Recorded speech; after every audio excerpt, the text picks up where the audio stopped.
J'ai deux propositions à faire, mais en préambule, je voudrais rappeler que comme nous parlons beaucoup de démocratie dans cette Assemblée, que la démocratie implique le débat, que dans le débat il peut y avoir des pour et des contre, et qu'il serait bon que toute parole qui ne va pas exactement dans votre sens ne soit pas caricaturée et stigmatisée.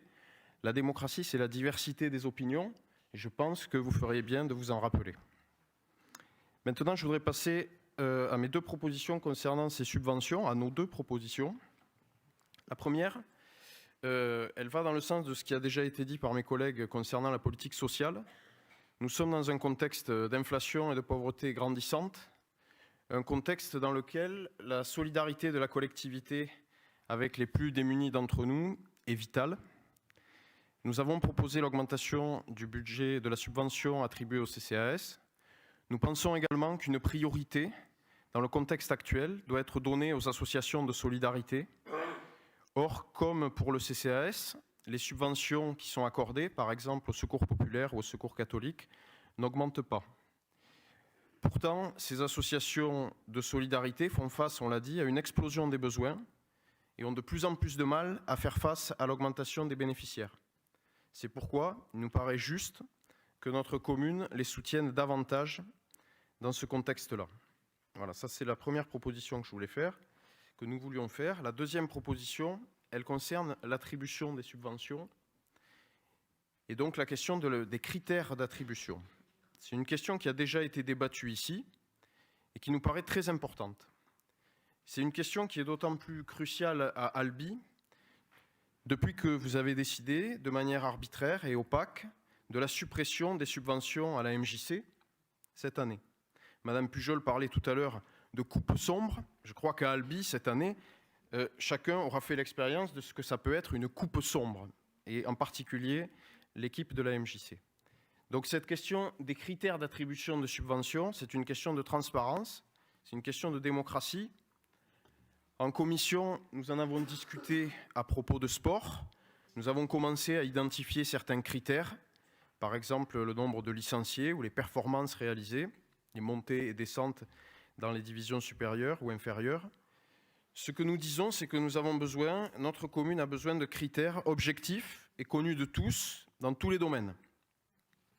Pour cela, nous proposons la constitution d'un groupe de travail réunissant élus, agents, représentants des associations, citoyens, afin de co-construire des critères de subvention objectifs et connus de tous en vue du budget 2024. Cette démarche d'équité et de transparence permettrait de soutenir notre riche tissu associatif et de renforcer la vie démocratique de notre cité. Je vous remercie.